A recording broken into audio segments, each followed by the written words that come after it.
Eu estava caída no chão da cozinha, o gosto de sangue na boca, o corpo tremendo de dor, enquanto James, meu marido, ria com desprezo, como se eu fosse nada. Você não vai a lugar nenhum, Ana. Você é minha. Ele cuspiu antes de sair batendo a porta, me deixando ali, quebrada, sozinha, com o eco da sua crueldade ressoando nos meus ouvidos. Como cheguei a esse ponto? Como o amor, que prometia ser um conto de fadas, me jogou nesse inferno? Meus amores, meu nome é Ana Ribeiro, mas todos me chamam de Vó Ana.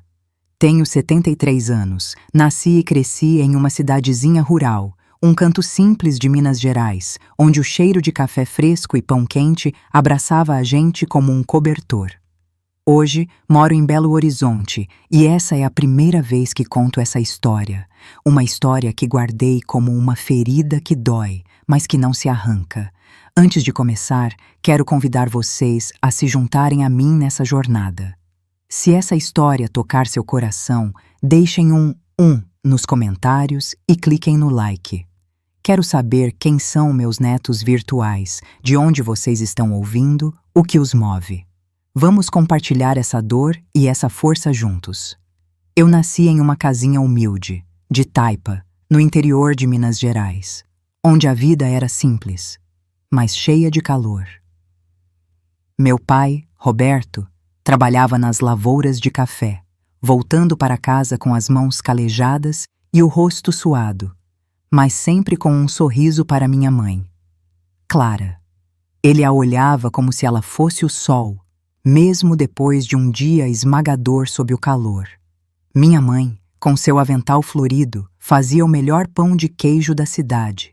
E nossa casa, pequena, com 2 quartos e uma cozinha de fogão a lenha, era um ninho de amor. Tínhamos um quintal com jabuticabeira, goiabeira e um canteiro de hortaliças que minha mãe tratava como se fosse um jardim de rainha. O cheiro da minha infância era de café coado na hora, pão assando e terra molhada depois da chuva. O som era o rádio a pilha tocando modas de viola, minha mãe cantando baixo enquanto varria a casa. E o céu de Minas, azul e limpo, parecia o maior presente do mundo. Ana, quando encontrar um homem, que ele te olhe como seu pai me olha, dizia minha mãe.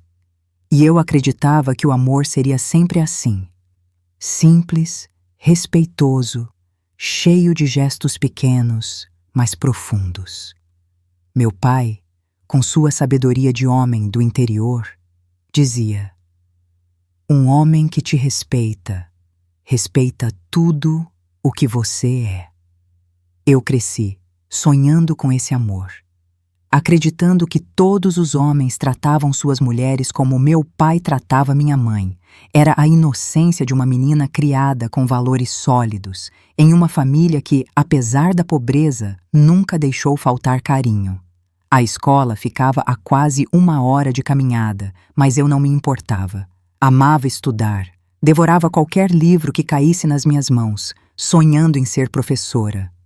Educação é a única coisa que ninguém tira de você, minha filha. Meu pai dizia, mesmo sem ter tido estudo formal. Terminei o curso de magistério em 1970, aos 19 anos, a primeira da família a ter um diploma. Meu pai chorou na formatura, escondendo as lágrimas, pensando que ninguém viu, mas eu vi, e aquele choro silencioso valeu mais que qualquer discurso. Comecei a dar aulas em uma escolinha perto de casa, para crianças de 7 a 10 anos, uma sala mista cheia de olhinhos curiosos. Eu amava meu trabalho, a pureza das crianças, a alegria delas ao decifrar uma palavra nova. Sentia-me útil, realizada, como se estivesse construindo algo maior que eu mesma. Foi nessa época que conheci James. Ele apareceu na escola, trazendo o sobrinho para se matricular. Alto, cabelo escuro, bem vestido, com um bigode fino e um sorriso que parecia iluminar o mundo. Você é a professora? Ele perguntou, com um olhar que me fez corar na hora. Sou Ana Ribeiro, prazer, respondi, sentindo um frio na barriga. James era vendedor em uma loja de móveis, sempre elegante, com camisas bem passadas e sapatos brilhando. Ele passou a buscar o sobrinho todos os dias, sempre com um elogio na ponta da língua. Professora Ana, seus olhos brilham quando você ensina. Ou, esse vestido parece feito para você. Eu, uma menina do interior, criada com valores rígidos, mas sem experiência com homens, caí como uma borboleta na teia. Cada palavra dele era como água para minha alma romântica. Um dia, ele me convidou para tomar um suco de laranja na praça. Fui, nervosa, com o coração batendo como um tambor. Minha mãe, preocupada, avisou: Filha, cuidado. Homens charmosos demais sabem que são charmosos. Mas quem escuta a mãe quando o coração está acelerado? O namoro começou devagar, sempre respeitoso. James vinha aos domingos, almoçava com minha família, conquistava meu pai falando de futebol e política, minha mãe ajudando a lavar a louça, algo que homem nenhum fazia naqueles tempos. Esse rapaz parece bom, meu pai dizia, mas com um aviso. Vai devagar, filha. Nem todo mundo mostra o lado ruim de cara. Nos primeiros 6 meses, James era o príncipe dos romances que eu lia escondido. Trazia flores colhidas no caminho, escrevia bilhetes apaixonados, respeitava meus limites. Quero fazer tudo certo com você, Ana, ele dizia, e eu acreditava. Como não acreditar? Eu tinha crescido vendo meu pai tratar minha mãe com carinho e dedicação. Achava que era assim que funcionava. Após 1 ano, veio o pedido de casamento, simples, na casa dos meus pais, com um bolo de laranja feito pela minha mãe e uma festa modesta. Meu pai, emocionado, segurou o ombro de James. Cuide dela, meu filho. Ela é meu tesouro. James prometeu. Vou fazer dela a mulher mais feliz do mundo. Marcamos o casamento para 6 meses depois. E aqueles meses foram uma correria.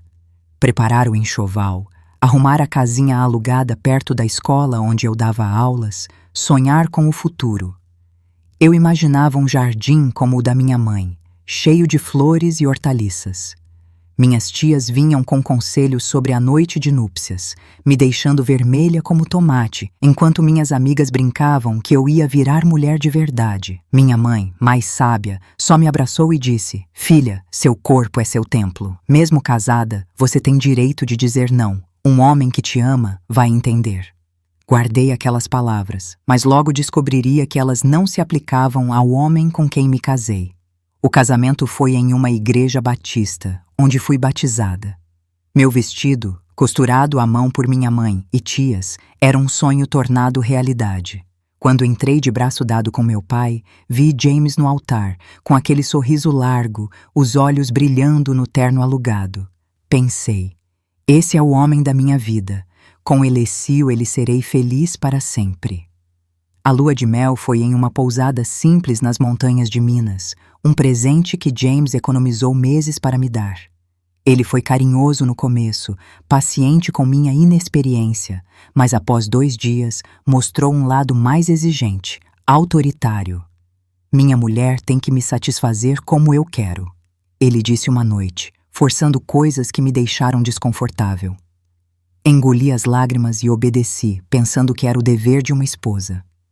De volta à cidade, a vida de casada começou com ajustes, cozinhar para 2, dividir espaço, equilibrar o trabalho com as tarefas de casa.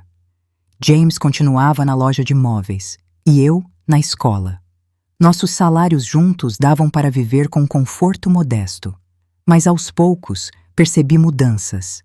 Ele reclamava da minha comida, questionava com quem eu falava na escola, ditava como eu deveria me vestir. Essa saia é curta demais para uma mulher casada, dizia, ou por que precisa de batom para ensinar crianças? Qualquer homem que me cumprimentasse virava motivo de ciúmes, até o zelador da escola, seu João, um senhor de 70 anos. Quando engravidei pela primeira vez, a felicidade foi imensa. Sempre sonhei em ser mãe. James sorriu, me abraçou, prometeu ser o melhor pai do mundo. Por algumas semanas, voltou a ser o homem, por quem me apaixonei. Mas no terceiro mês perdi o bebê. Sangramento forte, dor, hospital. Uma tristeza que parecia engolir meu coração. James mudou. Ficou frio, distante, como se a culpa fosse minha. Você deveria ter se cuidado melhor, ele disse uma noite. Perdeu meu filho por descuido. Chorei escondida no banheiro, com a torneira aberta para abafar o som. Não seria a última vez. Após a perda, James revelou quem realmente era. O príncipe virou um monstro. A máscara caiu, e o que sobrou foi um homem controlador, ciumento, sempre de mau humor. Criticava tudo. Minha comida, minhas roupas, meu jeito de falar. Até minha respiração parecia irritá-lo. Você respira alto demais, como vou dormir assim? Eu me fechava, falava menos, sorria menos, tentando fazer tudo perfeito para evitar reclamações. Vivia pisando em ovos na minha própria casa. Mesmo assim, acreditava que poderíamos resolver, que era só uma fase, que o James carinhoso voltaria. Que ingenuidade! No segundo ano de casamento, engravidei de novo. Dessa vez, tomei todo cuidado, reduzi o trabalho na escola, descansei mais, segui cada recomendação médica. James parecia animado, protetor. Agora vai dar certo, ele dizia, com aquele sorriso que um dia me conquistou. Mas, no quinto mês, perdi o bebê outra vez. A dor foi ainda maior. Eu já sentia o bebê mexer, já comprava roupinhas. James não esperou nem sairmos do hospital para mostrar sua raiva. No carro, a caminho de casa, começou. Tem algo errado com você. Mulher normal não perde filho assim. Minha mãe teve 8 sem problema. Acontece, James. O médico disse que não é culpa de ninguém. Respondi. É sua culpa. Sim, seu corpo não presta. Ele retrucou, as palavras cortando mais que faca. Chegamos em casa e a discussão escalou. Pela primeira vez, joguei na cara dele tudo o que engolia havia meses. E você acha que ajuda com seu mau humor, suas críticas, me tratando como empregada? Foi quando veio o primeiro tapa, forte, me jogando contra a parede. O gosto de sangue na boca, o choque maior que a dor. Nunca mais fale assim comigo, ele rosnou. Sou seu marido, você me deve respeito. Naquela noite, enquanto ele dormia, pensei em fugir, voltar para a casa dos meus pais, mas a vergonha me paralisou. O que eles pensariam? A filha que não segurou o casamento, que não deu netos. Naquela época, mulher separada era vista como fracasso. Uma mulher que não soube segurar ordem de manter o marido. Engoli as lágrimas e fiquei.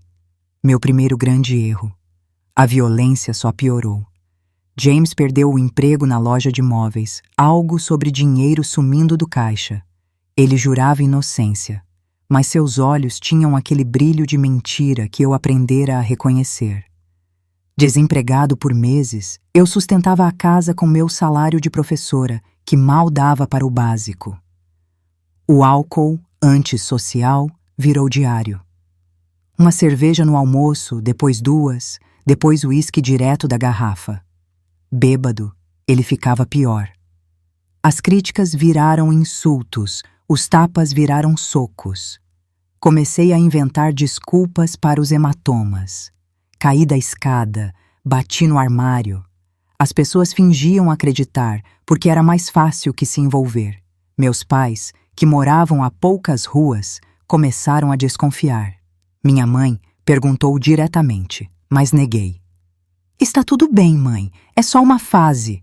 Meu pai olhava James com desconfiança nas raras vezes que ainda os visitávamos. Por volta dessa época, notei a vizinha, Sarah, se aproximando. Uma mulher recém-divorciada, uns 5 anos mais velha, loira, elegante, sempre arrumada. No começo, ela era um anjo, trazia bolinhos caseiros, oferecia ajuda, conversava comigo quando me via chorando no quintal. Virou amiga, confidente. Ele te bate, querida.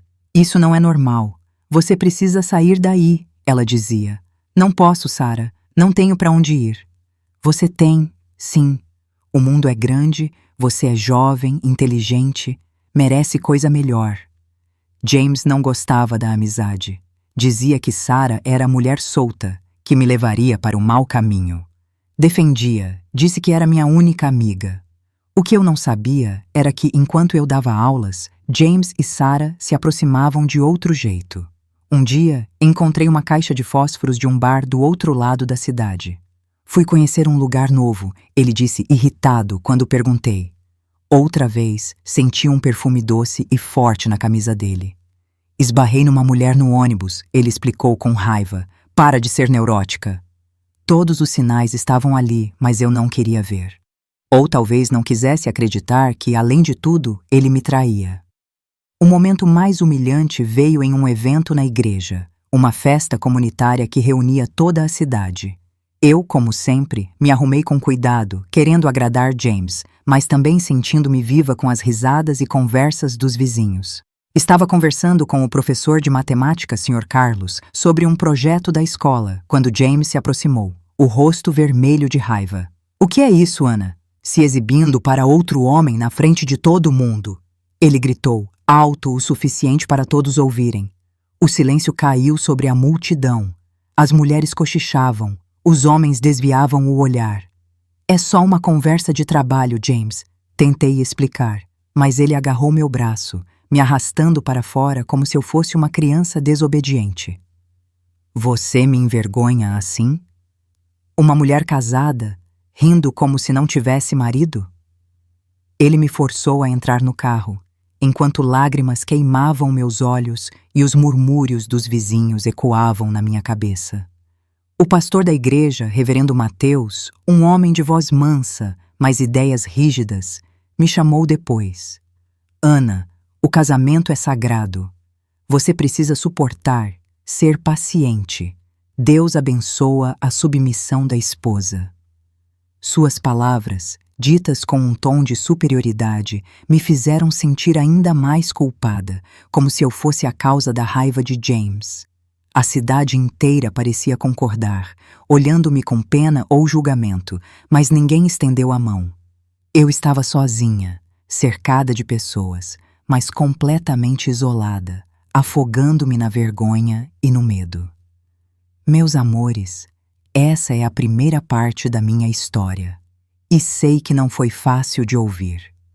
Se ela mexeu com vocês, se trouxe raiva, tristeza ou força, deixem um nos comentários e cliquem no like. Quero sentir o calor de vocês, saber que minha voz está chegando aos seus corações. Vamos continuar essa jornada juntos, porque mesmo nos piores momentos, sempre há uma luz no fim do túnel. Eu abri os olhos no hospital, o corpo inteiro gritando de dor, o rosto tão inchado que mal conseguia enxergar. A enfermeira, com olhos gentis mas cansados, segurou minha mão e disse: "Você está viva, querida, isso é o que importa." Mas viva como? Meu marido, James, quase me matou, e agora eu descobria que ele havia fugido com Sarah, a vizinha que eu chamava de amiga, a mesma que me consolava enquanto traía minha confiança. Meus amores, aqui é a avó Ana, continuando a história que começou com um conto de fadas e virou um pesadelo. No último capítulo, vocês viram como o amor que eu sonhava se transformou em violência, como James me enganou, como a cidade me julgou e me abandonou. Hoje, vou contar como cheguei ao fundo do poço, como a traição e a crueldade me despedaçaram e como, mesmo quebrada, encontrei forças para escapar.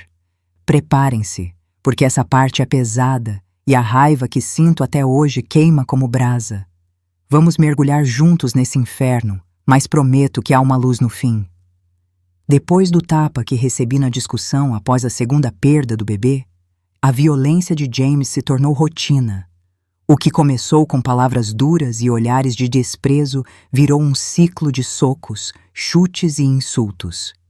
Ele perdeu o emprego na loja de móveis, acusado de roubar dinheiro do caixa, algo que negava com veemência, mas seus olhos brilhavam com aquela mentira que eu já conhecia.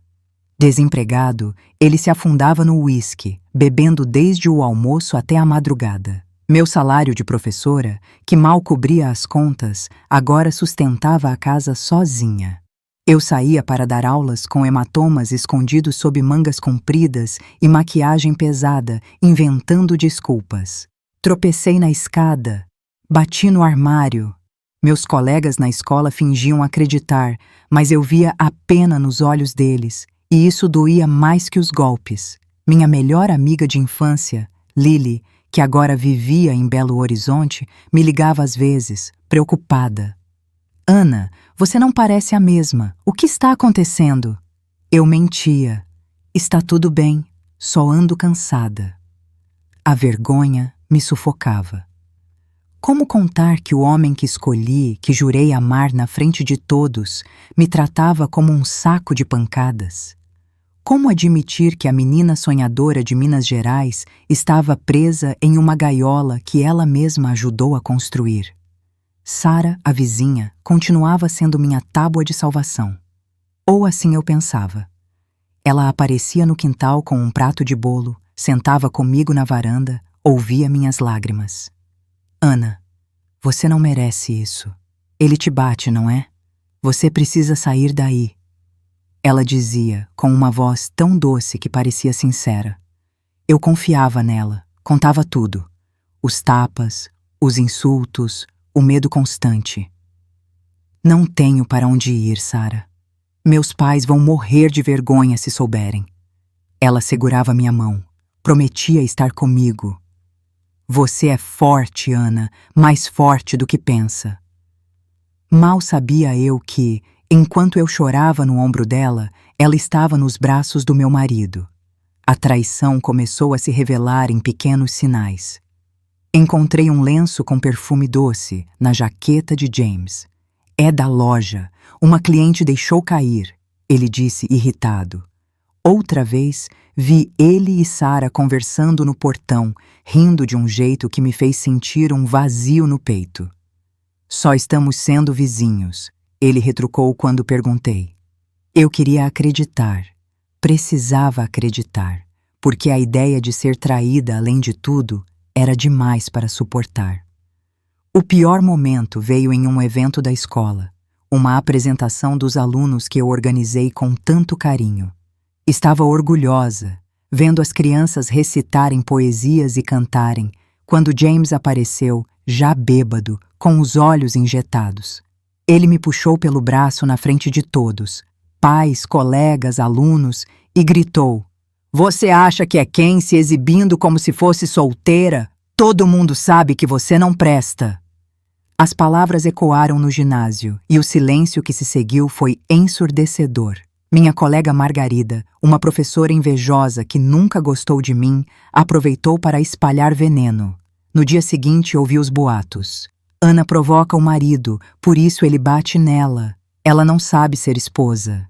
Pais começaram a tirar os filhos da minha turma, dizendo que não queriam a mulher do escândalo, ensinando suas crianças. O diretor, Sr. Antônio, até tentou me apoiar, mas a pressão era grande.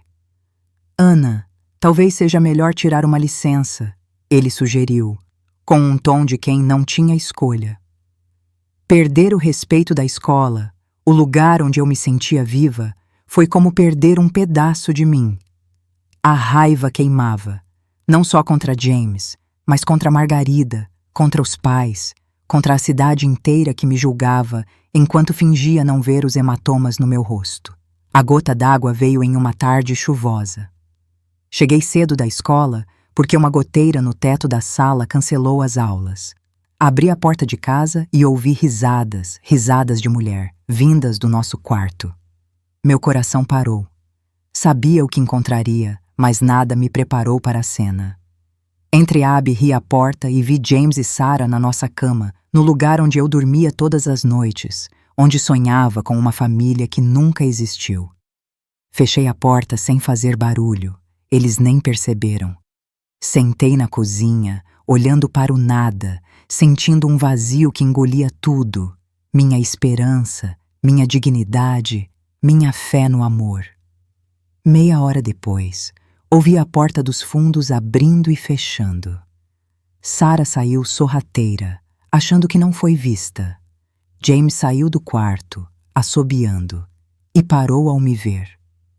O que você está fazendo em casa a essa hora? Perguntou, o tom já mudando. Eu vi tudo, James. Você e Sara na nossa cama. Respondi, a voz tremendo, mas firme.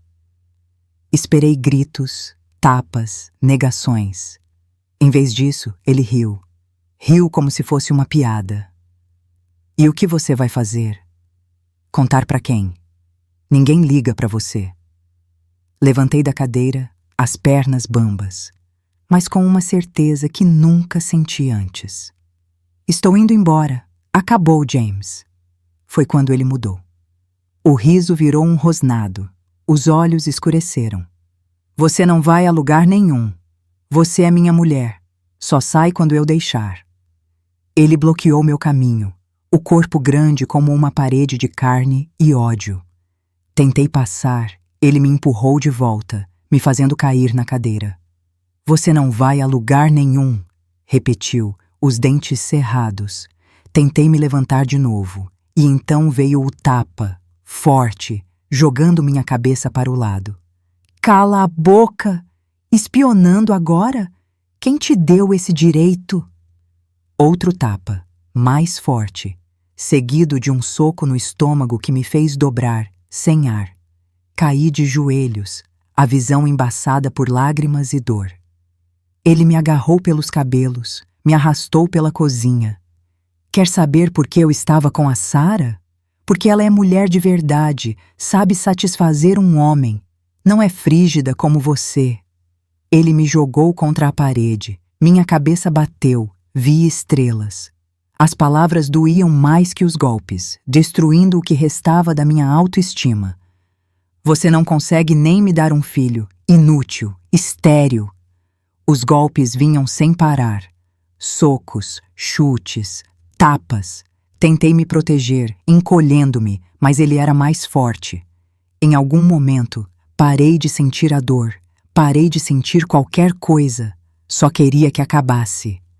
Não sei quanto tempo durou. Na minha memória, foram horas, mas talvez minutos. Quando ele parou, eu estava no chão da cozinha, um olho tão inchado que mal abria, sangue escorrendo do nariz, da boca, de um corte na sobrancelha. James ficou de pé, ofegante, olhando para mim como se eu fosse lixo. Se tentar sair de novo, eu te mato. Entendeu? Não respondi. Não tinha forças. Entendeu? Ele gritou, chutando minhas costelas. Entendi, sussurrei, a voz quase sumindo. Ele pegou as chaves, a carteira. Vou sair. Quando voltar, quero o jantar pronto e você com uma cara melhor. Põe gelo nisso, tá horrível. E saiu, me deixando ali, sangrando, sem ajuda, sem conforto. Sem nada. Fiquei no chão por uma eternidade, cada respiração doendo, cada movimento uma agonia. Mas algo dentro de mim gritava que, se eu ficasse, ele cumpriria a promessa de me matar. Me arrastei até o telefone na sala. Pensei em ligar para meus pais, mas sabia que meu pai iria atrás de James e acabaria preso. Pensei na polícia, mas naquela época eles não se metiam em briga de casal. Liguei para a única pessoa em quem ainda confiava, minha irmã mais velha, Ellen, que morava a poucos quarteirões. Ellen, me ajuda. James, ele me bateu feio, consegui dizer entre soluços e dor. Meu Deus, Ana, fica aí, já estou indo. Ellen chegou em 15 minutos com o marido, Tom, e a vizinha deles, Dona Clara, uma fofoqueira de coração bom que insistiu em vir junto. Quando me viram, ficaram em choque. Jesus, Ana, vamos para um hospital agora, disse Tom, me pegando no colo como se eu fosse uma criança. Não, hospital não, ele vai me encontrar lá, implorei. Então para nossa casa, disse Ellen firme. Dona Clara, com lágrimas nos olhos, pegou um pano úmido e tentou limpar meu rosto. Esse monstro não merece viver, ela murmurou, a voz cheia de raiva. Ellen entrou no quarto para pegar algumas roupas minhas e voltou pálida. Tom, tem sangue na cama. Muito sangue, e não é dela. Meu coração gelou. Era de Sara. James tinha feito algo com ela também? Ou era outra coisa? Naquele momento eu não conseguia pensar. Na casa de Ellen, eles cuidaram de mim. Dona Clara trouxe uma sopa quente, Tom trouxe analgésicos, Ellen limpou meus ferimentos com cuidado. Há quanto tempo isso está acontecendo, Ana? Por que você não nos contou? Perguntou Ellen, a voz quebrada. Chorei como nunca tinha chorado. Contei tudo. A violência que começou após o primeiro aborto, as humilhações diárias, a traição com Sarah. Vergonha, admiti. Pensei que podia consertar, que ele mudaria. Tom, ouvindo da porta, balançou a cabeça. Ele não vai mudar, Ana. Homem que bate em mulher só piora. Naquela noite, dormi com remédios, um sono pesado de exaustão e dor. Acordei com o corpo doendo, o rosto tão inchado que mal me reconheci no espelho. Ellen me convenceu a denunciar. Fomos à delegacia, eu mancando, com óculos escuros para esconder os hematomas. O delegado, com cara de quem já ouviu 1000 histórias iguais, parecia entediar. Senhora, quer prestar queixa contra o marido? Sabe que isso exige exame de corpo de delito, que ele pode ser preso? Quero, respondi, firme. Tem certeza? Vai destruir a vida do homem. Não quer pensar melhor? Destruir a vida dele? E a minha, quem se importava? Engoli a raiva e insisti. Fiz o exame. Hematomas múltiplos, corte na sobrancelha precisando de 6 pontos, 2 costelas rachadas, trauma na cabeça, lesão nos rins. O médico sussurrou. Se voltar para casa, da próxima vez ele te mata. Não voltei. Fiquei na casa de Ellen enquanto a polícia procurava James. 3 dias depois, veio a notícia. Ele tinha desaparecido, levado roupas, documentos, abandonado o emprego. Covarde, disse Tom, aliviado. Melhor assim, longe de você. Mas faltava um pedaço da história. Sarah também sumiu. Ninguém a via desde aquele dia. No 4º dia, recebi uma visita na casa de Ellen. O dono da loja onde James trabalhava, Sr. Paulo, apareceu. Desculpe incomodar, Dona Ana, mas James sumiu sem pegar o último pagamento e a Sarah também desapareceu. Eles fugiram juntos, não foi? Parece que sim, respondi, a voz mais firme do que eu esperava. Mas antes, ele pegou um adiantamento que eu não devia ter dado e levou materiais de construção no carro dela. Cimento, cal, ferramentas. Achei estranho, por isso vim perguntar se sabe de algo. Não sabia, mas um frio correu pela espinha. Cimento, ferramentas. E o sangue na cama? Uma semana depois, meus hematomas começaram a melhorar. Eu conseguia andar sem tanta dor.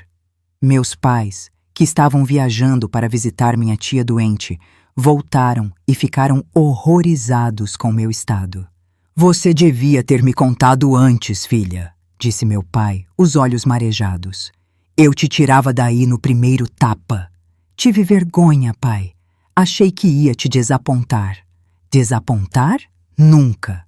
O único desapontamento foi esse homem que escolhemos tão mal. Estava começando a reconstruir minha vida, ainda na casa de Ellen, quando a bomba explodiu. A polícia apareceu com uma notícia que me fez gelar.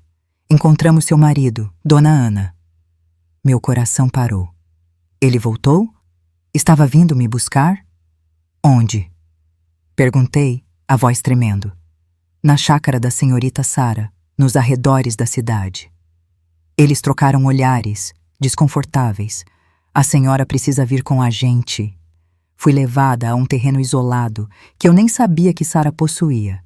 A cena era de filme de terror, policiais por todos os lados, fitas isolando a área, homens cavando um buraco no chão. O que aconteceu aqui?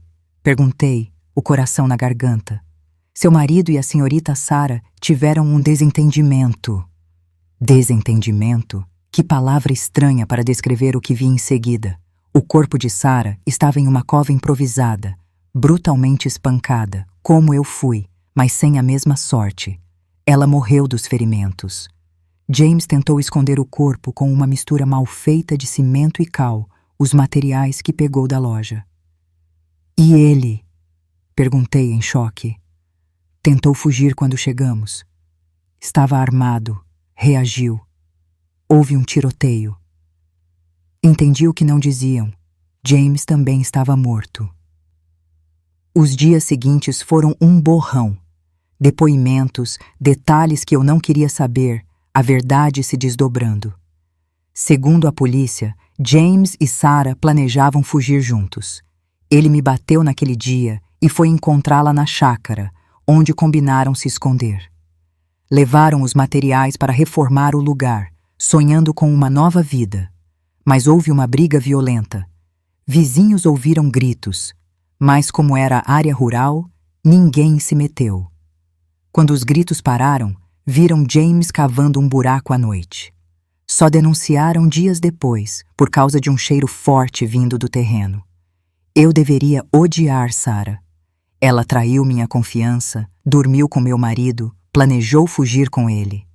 Mas só sentia pena. No fim, ela conheceu o mesmo monstro que eu e pagou com a vida. Os jornais da cidade se fartaram com a história. Crime passional termina em tragédia.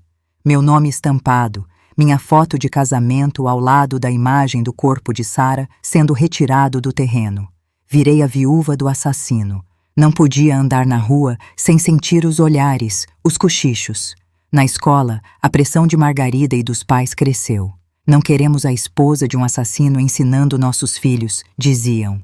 O diretor com pesar me chamou. Ana, os pais estão pressionando. Não podemos manter você. Perdi o emprego que amava, a profissão que escolhi, tudo por causa de um homem que nunca mereci. Meus amores, esse capítulo foi um soco no estômago, eu sei. A traição, a violência, a injustiça da cidade e da escola que me virou as costas. Tudo isso ainda queima. Mas quero ouvir vocês. Se essa história mexeu com seu coração, se te fez sentir raiva ou esperança, deixem um nos comentários e cliquem no like. Se não gostaram, cliquem no like mesmo assim, porque cada apoio é um abraço que aquece essa avó. Inscrevam-se no canal para não perder o próximo capítulo, onde conto como renasci das cinzas e fiz escolhas que mudaram tudo. Vamos juntos nessa jornada. Eu estava em uma sala de aula em Belo Horizonte, segurando a mão de um menininho de olhos grandes, Lucas, o filho de James e Sarah, aquele que escolhi criar como meu, apesar de carregar o sangue do monstro que quase me matou. Você é minha nova mãe? Ele perguntou, com um sorriso tímido que partiu meu coração. Naquele momento, jurei a mim mesma que interromperia o ciclo de dor, que daria a ele o amor que nunca recebi de seu pai. Meus amores, aqui é a vó Ana, trazendo o último capítulo da minha história.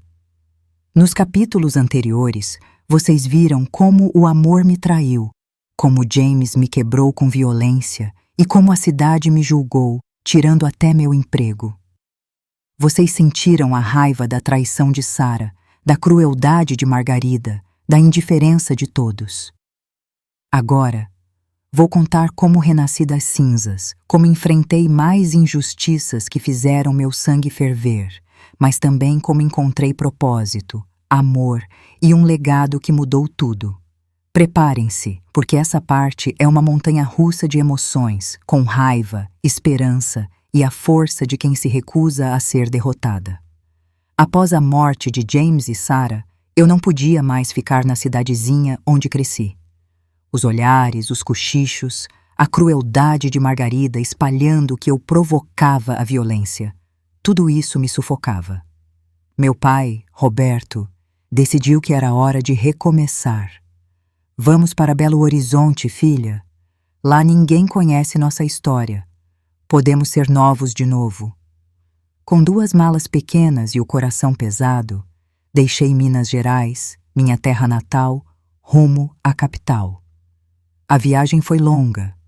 o ônibus sacolejando por estradas tortuosas, mas ao cruzar a ponte sobre o rio Arrudas, vi a cidade se abrir diante de mim. Barulhenta, viva, cheia de possibilidades. Pela primeira vez em meses, senti um fio de esperança. Chegamos sem lugar para ficar, sem emprego, sem conhecer ninguém. Ficamos em uma pensão simples no centro e meu pai, sempre prático, saía cedo e voltava tarde, procurando trabalho. Tem vaga aqui, filha. A cidade está crescendo, o comércio está vivo, ele dizia, otimista. Uma semana depois, ele conseguiu as chaves de um quartinho alugado no bairro Floresta. Simples, mas decente. 2 semanas depois, ele já trabalhava como ajudante de pedreiro no Mercado Central. Eu, no entanto, ainda era uma sombra. O medo me paralisava. Os pesadelos com James me acordavam suando frio. As marcas, visíveis e invisíveis, ainda doíam. Mas Belo Horizonte me acolheu como uma mãe abraça um filho perdido. O barulho das ruas, o cheiro de pão de queijo nas padarias, as luzes refletidas no rio à noite, tudo parecia dizer: você pertence aqui agora. Nos primeiros meses, vivia escondida. Saía pouco, falava menos, me trancava no quartinho enquanto meu pai trabalhava. Nosso espaço era minúsculo, com 2 camas de solteiro, um fogão de 2 bocas e uma mesa pequena. Da janela, eu via um pedaço do rio entre os prédios e aquele vislumbre virou meu refúgio. Nas noites sem sono, contava as luzes refletidas na água, sonhando com um lugar onde ninguém conhecesse meu nome ou minha dor. Meu pai insistia: saia, filha, pegue um sol, veja gente. Aos finais de semana, ele me levava para passear na Praça da Liberdade, onde caminhávamos descalços na grama, sentindo a terra fresca. Aos poucos, a tensão nos meus ombros diminuiu, o nó na garganta afrouxou. Foi na praça que conheci Dona Maabel, uma quituteira que montava sua barraca de doces todo domingo. Mulher negra, forte, com um sorriso fácil e olhos que viam além da superfície. Você está carregando um peso grande, menina, ela disse, me entregando um brigadeiro quente. Não foi feita para carregar tanto. Não sei porquê, mas aquelas palavras abriram as comportas. Chorei ali, na frente da barraca, dos clientes, como uma criança perdida. Dona Maabel não se abalou. Me levou para um banco atrás da barraca, me deixou chorar por 1 hora, esfregando minhas costas, murmurando palavras de conforto. Quando parei, exausta, ela me deu água, um pão, um lenço limpo. Agora me conta. E eu contei. Pela primeira vez desde que cheguei a Belo Horizonte, despejei minha história para alguém que não era da família. James, a violência, Sarah, as mortes, a fuga. Dona Mabel ouviu tudo sem interromper. Quando terminei, segurou minhas mãos. Você sobreviveu, criança. Sabe o que isso significa? Que é mais forte que tudo o que te aconteceu. Sobrevivente. Nunca tinha me visto assim. Sempre me senti vítima, fracassada, uma mulher que não soube segurar o marido ou ver os sinais de perigo. Dona Mabel me ofereceu trabalho no seu pequeno restaurante no Mercado Central. Preciso de ajuda, e você precisa de um motivo para sair de casa. Meu pai ficou desconfiado no começo, mas ao conhecer Dona Mabel e seu marido, seu José, mudou de ideia. Eram pessoas boas, genuínas. Comecei em janeiro lavando pratos, limpando mesas, ajudando no caixa. No início, o barulho do mercado me assustava. Os homens me deixavam tensa. Qualquer grito me fazia pular. Mas Dona Mabel tinha paciência infinita. Um dia de cada vez, criança. Hoje é só hoje. Amanhã é outro dia. O salário era pequeno, mas ajudava nas contas. Logo, minha mãe, Clara, veio se juntar a nós em Belo Horizonte. Alugamos um apartamento maior no bairro Carlos Prates, com 2 quartos. Um luxo depois do quartinho apertado. Minha mãe trouxe de Minas suas receitas antigas, seus vasos de plantas, seus bordados coloridos que davam vida às paredes brancas. Essa cidade é boa, ela dizia, regando as plantas. Tem ar aberto, tem horizonte. A gente respira melhor aqui. E eu respirava, cada vez mais fundo, com menos medo. Os pesadelos diminuíam, eu começava a dormir noites inteiras, a acordar descansada, a sorrir de novo, primeiro tímida, depois com mais frequência. No mercado, conheci pessoas de todos os tipos, carregadores com histórias do interior, senhoras que vendiam ervas e bênçãos, crianças que corriam entre as barracas, roubando frutas quando ninguém via. Dona Maybell sempre guardava um café e um pão para os moradores de rua no fim do dia. Todo mundo tem uma história, criança. Todo mundo carrega uma dor. Uns mostram, outros escondem, mas todos sangram por dentro. A sabedoria simples dela me curava mais que qualquer terapia, que eu não podia pagar. Foi no mercado que redescobri o prazer de ensinar. Comecei a dar aulas informais para os filhos dos feirantes depois do expediente, crianças que perdiam escola para ajudar os pais. Usava caixotes como mesas, escrevia com giz em pedaços de papelão. Não tinha livros, mas tinha vontade, e as crianças tinham fome de aprender. "Você é professora de verdade?" perguntou o pequeno Pedro, filho de um vendedor de peixe, enquanto eu explicava divisão com conchas. "Já fui." "E por que parou?" "Porque a vida às vezes tira o que a gente ama." "E não pode pegar de volta?" A pergunta inocente me atingiu como um raio. Por que não? James estava morto, a vergonha do passado ninguém conhecia em Belo Horizonte. Naquela noite, conversei com meus pais. "Quero voltar a estudar, pai. Quero um diploma de verdade, ser professora de novo, com sala, alunos, giz na mão." Meu pai sorriu, com aquele brilho que iluminava o quarto. "Se é o que você quer, filha, é o que você vai ter." Não foi fácil. Trabalhava de dia no mercado, estudava à noite. Quando a Universidade Federal de Minas Gerais abriu vagas para o curso de pedagogia, me inscrevi. Fiz a prova aos 26 anos, competindo com jovens recém-saídos do ensino médio. Passei em 22º lugar, mas passei. Foi o começo da minha reconstrução. A universidade abriu horizontes que eu nem sabia que existiam. Ideias, debates, livros, pessoas diferentes. Aprendi sobre Paulo Freire e sua educação libertadora, sobre métodos que transformavam vidas. Continuei dando aulas informais no mercado, agora com mais técnica.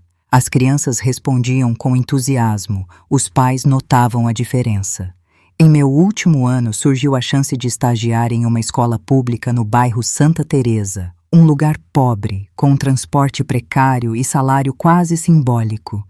A sala era pequena, abafada, com carteiras quebradas e um quadro rachado, mas para mim era um palácio. No primeiro dia, olhei para aquelas crianças. Cabelos bagunçados, roupas grandes ou pequenas demais, olhares que misturavam medo, curiosidade e esperança, e vi a mim mesma nelas, vulneráveis, mais fortes, feridas, mais inteiras. "Meu nome é professora Ana", me apresentei. "Estou aqui porque acredito em vocês mais do que vocês acreditam em si mesmos." Naquele momento, entendi que tudo o que vivi tinha um propósito. Cada dor, cada humilhação, me trouxe até ali, me fez a professora que aquelas crianças precisavam. Mas a vida nunca facilita. Quando tudo parecia se alinhar, recebi uma visita que virou meu mundo de cabeça para baixo. Era Dona Célia, irmã de James, uma mulher de uns 50 anos, cabelo grisalho, rosto marcado pela vida. "Ana, preciso falar com você. É sobre meu sobrinho." Meu coração parou. Sobrinho? James não tinha filhos. Não com você, com Sarah. A revelação caiu como uma bomba. Sarah estava grávida quando morreu.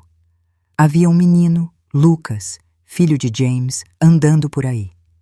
Ela deixou o menino com minha mãe antes de ir encontrar James na chácara. Ninguém sabia, nem a polícia. "E por que você está me procurando agora?" Perguntei, a voz tremendo de raiva e medo.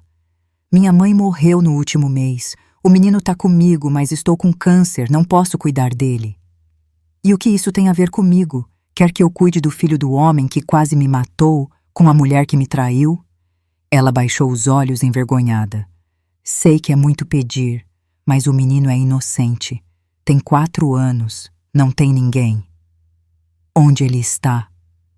"No carro, com meu marido." Fui ao estacionamento e lá estava ele, pequeno, cabelo preto, olhos grandes, com o mesmo sorriso que um dia me encantou em James. "Tia Célia, quem é a moça?" Ele perguntou curioso. "É uma amiga, Lucas, que vai cuidar de você por uns dias." "Dias?" ela disse, mas os olhos dela diziam outra coisa. A pior injustiça veio na forma de Dona Vera, uma assistente social cruel que parecia ter prazer em dificultar minha vida. Quando decidi adotar Lucas, ela apareceu, com um olhar de desdém. "Você? Adotar? Uma mulher com seu passado, viúva de um assassino, acha que é apta?" Ela questionava cada detalhe, exigia documentos desnecessários, atrasava o processo com burocracias absurdas. "Esse menino estaria melhor em um orfanato do que com você", ela disse com um sorriso frio que me fez querer gritar. A raiva queimava em mim. Como ousava julgar minha capacidade de amar, de proteger, depois de tudo o que passei. Meus pais me apoiaram. "Traga o menino para casa", disse minha mãe. "Se ele vai ser seu filho, será nosso neto." Passei noites em claro, lutando contra o peso do passado, imaginando como criaria o filho de James sem ver o monstro nele. Mas olhando para Lucas, não via James ou Sarah. Via apenas uma criança assustada, precisando de amor. Após meses de batalha, enfrentando a crueldade de Dona Vera, consegui a adoção. Lucas Ribeiro tornou-se Lucas Silva, meu filho perante a lei, como já era no meu coração. A vida seguiu e encontrei Michael, um professor de matemática transferido de São Paulo. Ele era gentil, paciente, com um jeito calmo que contrastava com minha alma ainda marcada. Ele não pressionava, respeitava meu tempo, minhas cicatrizes. Após 2 anos, ele pediu para sermos uma família, incluindo Lucas. Casamos em uma cerimônia simples, com Lucas como padrinho, orgulhoso em seu terninho. Em 1988, aos 39 anos, descobri que estava grávida.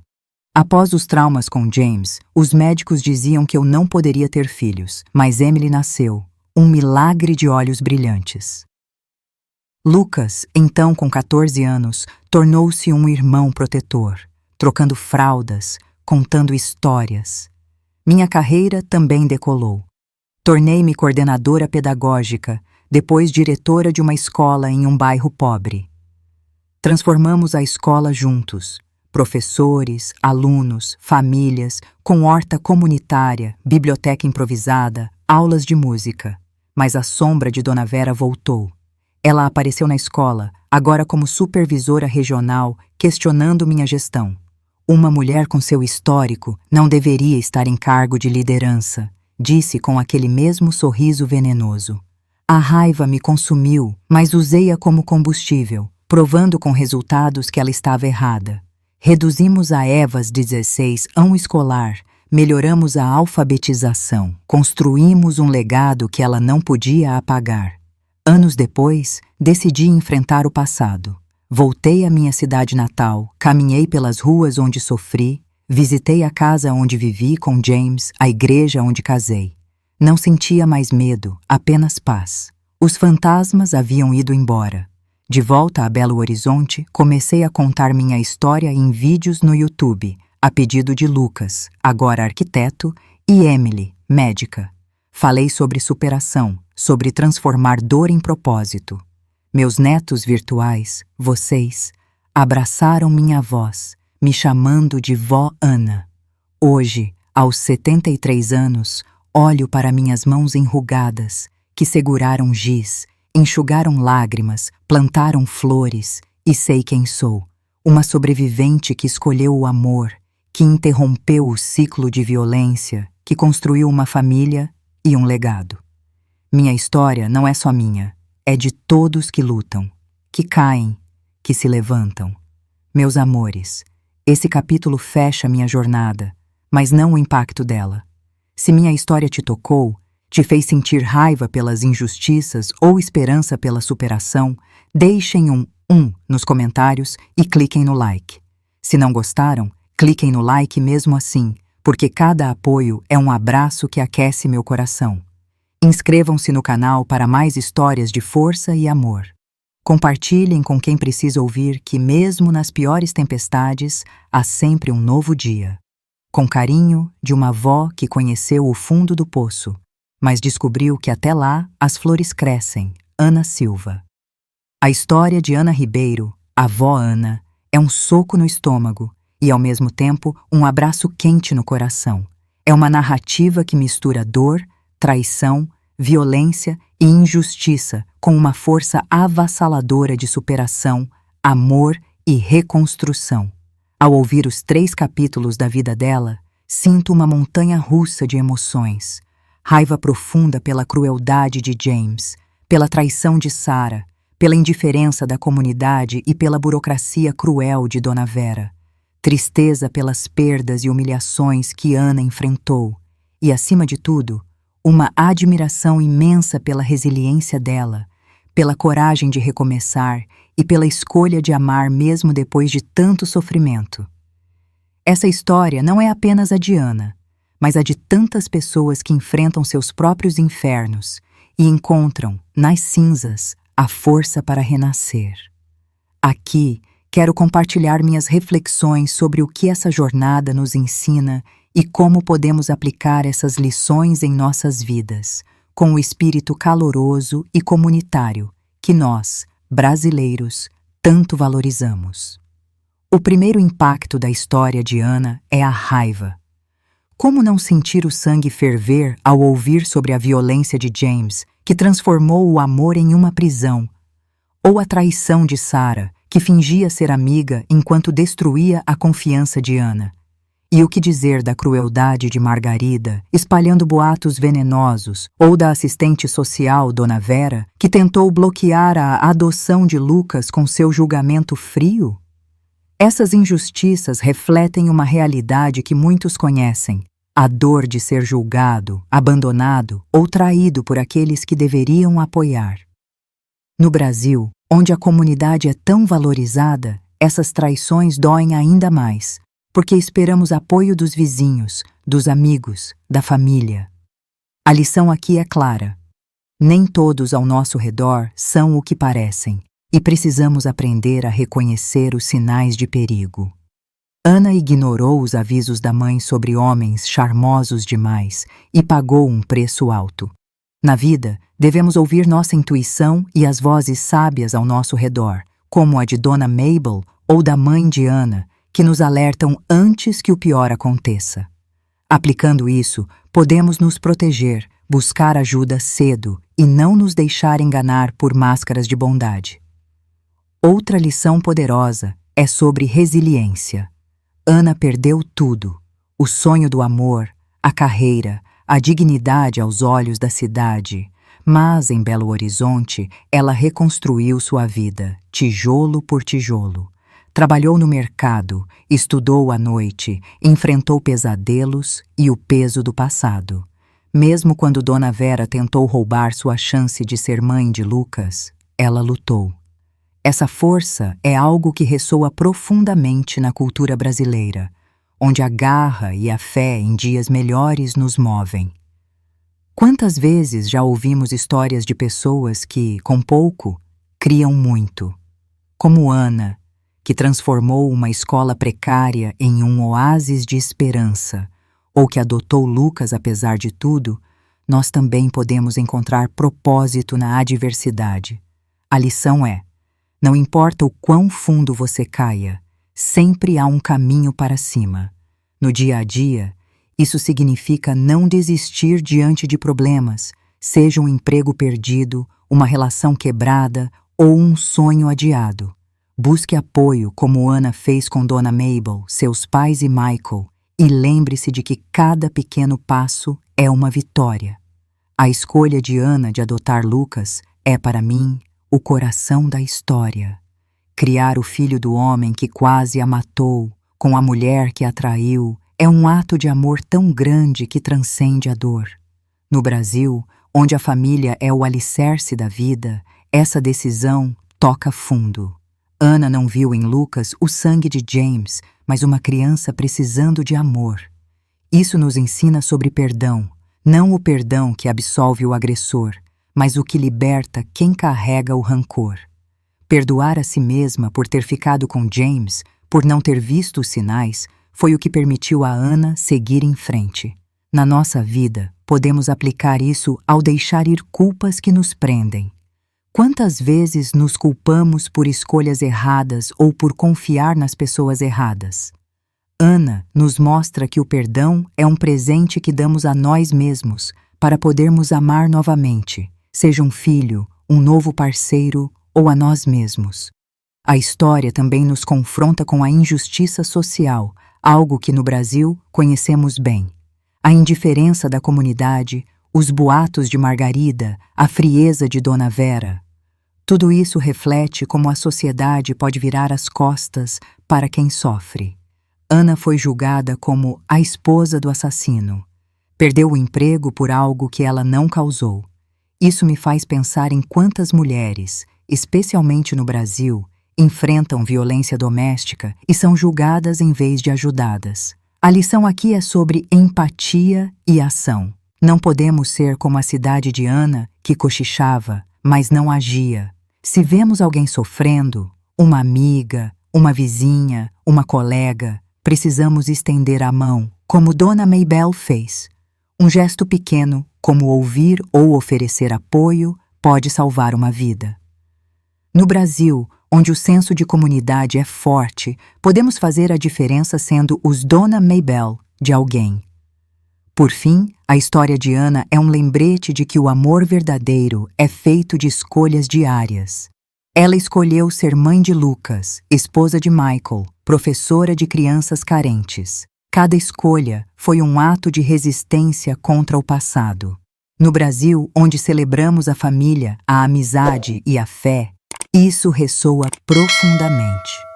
Podemos aplicar isso vivendo com intenção, escolhendo amar mesmo depois de sermos feridos, escolhendo lutar por nossos sonhos, escolhendo construir em vez de destruir. Anna transformou sua dor em propósito, tornando-se uma professora inspiradora e uma contadora de histórias no YouTube.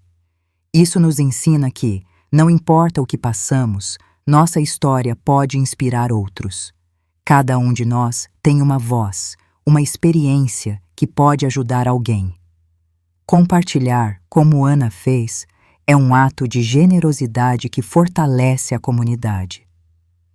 Meus amores, a história de Anna é um espelho para nossas próprias lutas e vitórias.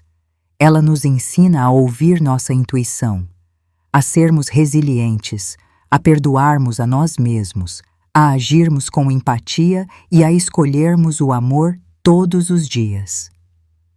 Vamos levar essas lições para nossas vidas, proteger quem amamos, apoiar quem sofre e nunca desistir de recomeçar. Se a história de Anna tocou seu coração, se te fez sentir raiva, esperança ou força, deixem um nos comentários e cliquem no like. Se não gostaram, cliquem no like mesmo assim, porque cada apoio é um abraço que aquece essa jornada. Compartilhem este vídeo com quem precisa ouvir que, mesmo nas piores tempestades, há sempre um novo dia. Inscrevam-se no canal para mais histórias de superação e amor e vamos continuar construindo juntos essa corrente de esperança. Com carinho, da vó Anna e de todos nós que acreditamos que flores crescem até no fundo do poço.